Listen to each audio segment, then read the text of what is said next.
Alright, what is good, ladies and gentlemen, is the Mass Reviewer back again with another review, and tonight we are doing a review for Napoleon Dynamite. This is the newest film that I watched. It's not a rewatch, this is a first time watch for me, and yeah, I don't really have any background for this. Actually, the only background I really have for this film is that I do know that there was a emote in Fortnite that is based off of the dance at the end of this film, so that is the only thing I really knew going into this film. So yeah, let us just get into it, starting off with the plot. And to be honest, there is not really a plot for this film. It's kind of just like basically the life of Napoleon Dynamite, which is the there's like a word for like the character that the movie is named after, titular character, something like that. But Napoleon Dynamite, that's what the movie's called, and the main character is also with that name.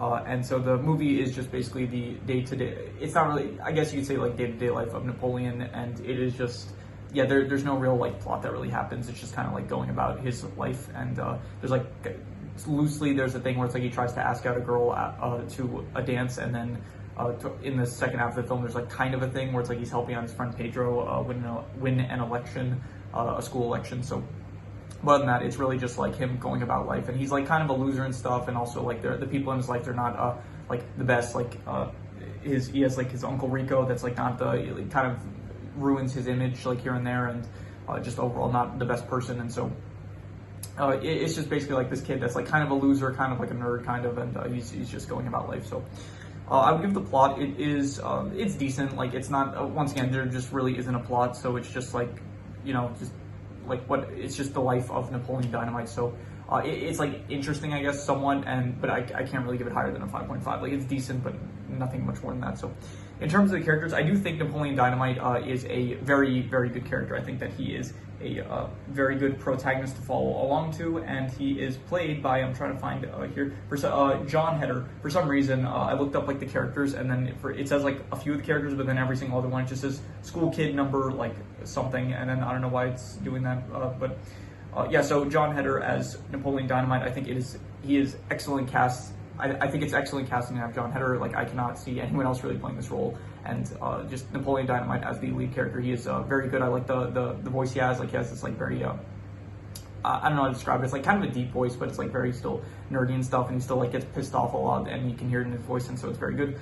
Pedro as his friend is also a good character, very like kind of similar to Napoleon, just kind of less so angry and more so just like passive, I guess. And other than them, you have Napoleon Dynamite, who is, I'm not really sure what his relationship is to Napoleon. I don't think they're brothers, but maybe they're, I'm not sure what they're like. They are in the same family. I just don't really know exactly what their relationship is. But you have Kipling, and he kind of like he works with Uncle Rico. Uncle Rico, by the way, he's the uncle that comes to help out, watch over Napoleon and Kipling after their grandma, which, by the way, their grandma is played by the same actress that plays Mac's mother in Always Sunny in Philadelphia. So nice surprise there. So you have Kipling and Rico at the start. They're basically just trying to sell people like I don't know, silverware or something like that, like Tupperware, that kind of stuff.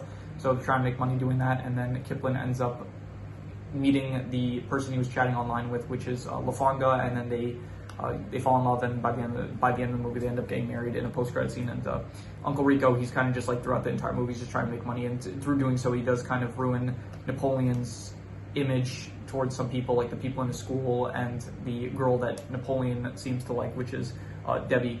Deb or Debbie, I'm not sure what the full name is, but I think I'll call her Deb because I don't know if her full name is actually Debbie. So Deb, she is the kind of love interest. Like she ends up going to the dance with Pedro, but then she kind of likes Napoleon, and Napoleon likes her. So other than that, there is Summer Wheatley, who is just basically the popular girl that's also running for president against Pedro. And other than that, there's really like not too many other. There's like pretty much that's pretty much everyone else. So in terms of the characters, I will say I think Napoleon, he's a very good lead character, and honestly probably the best part of the film. So I think.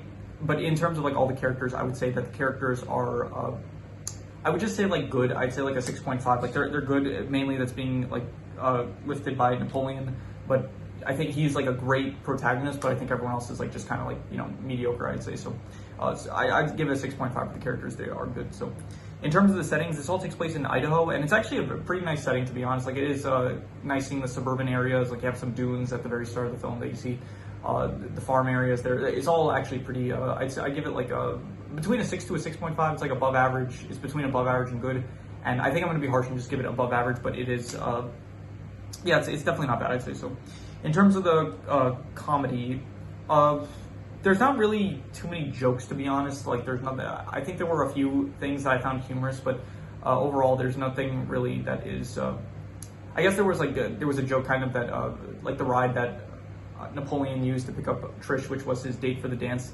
It was like Pedro's cousins, who are like these very like tough dudes that are in this like I don't know what kind of car it is, but they pick it. It's like it's a funny scene where it's like they pick up Napoleon and then they go to pick up Trish and stuff. I thought that was a good scene. So there's like some humorous bits here and there. Nothing really too funny though. So I'll give the comedy. It's like between a 5 to a 5.5.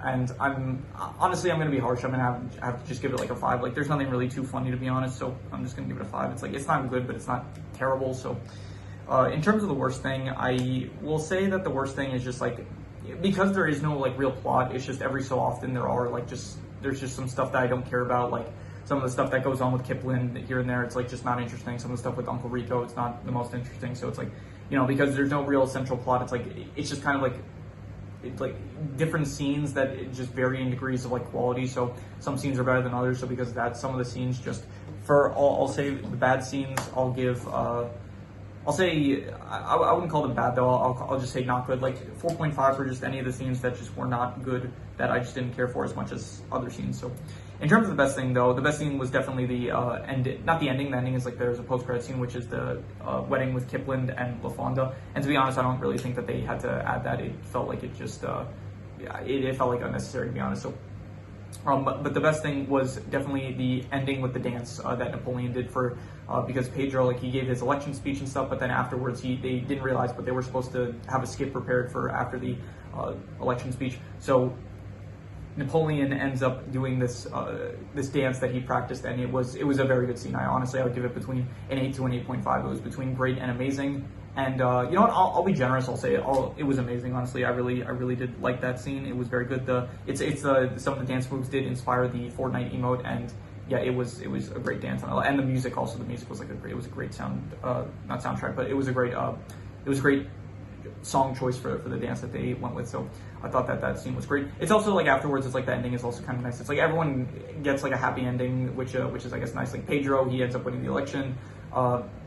Napoleon ends up like he plays a game of like tetherball with Deb. So I don't know that I guess that I don't think that means that they're together really, but I guess like they're on good terms again, which because it was really weird. Like Uncle Rico, he had like this really creepy scene where it's like I thought like he was gonna try to like do something inappropriate with Deb, but he was just really he was like like he started unbuttoning his shirt and that like made me uncomfortable. But then afterwards he just pulled out like a flyer that was for this. I mean, it was still creepy. It was like this flyer to like enhance her breasts. So that was like something about that. So I thought that was creepy anyway. So yeah, even he ends up getting beat up, which okay, good. He's like not the morally best character and not even a great character, to be honest. But yeah, so even he ends up I don't know what happened really. It was like he ended up meeting someone that I don't know, maybe she was there for the thing for the product they was selling, like the herbs or whatever that enhanced certain features. So yes, everyone gets like a good ending. Pedro, Napoleon, Uncle Rico, even. There was someone else. Was there someone else? Kip, he gets married in the end. So it is nice that everyone gets a nice happy ending. So yeah, but the best thing I would give it to Napoleon's dance. I thought that was amazing. Honestly, it was a great scene. So so yeah, that is any extra notes I have? I think I mentioned everything. Yeah, so no extra notes that I have not already mentioned. So I'm going to do the calculations. So King Crimson. All right, so it ends up coming out to a 6 out of 10 exactly, which is above average. And to be honest, I would have to probably give it like a bit lower than that. I would have to probably say like it was maybe like between a 5.5 to a 6. And okay, if I was being harsh, I'd probably give it a 5.5. But I won't be harsh, but I won't be generous either. I'll just say it's between a 5.5 to a 6. It's between like decent and above average, I'd say. So yeah, I think that is what I would give it. So. Yeah, so a pretty relatively short video. So if you have any recommendations, any shows, movies, video game stories, anime, web series, anything that you want me to review, leave it in the comments and I will maybe possibly check it out. But with that said, that is pretty much all there is to it. So let's leave it at that.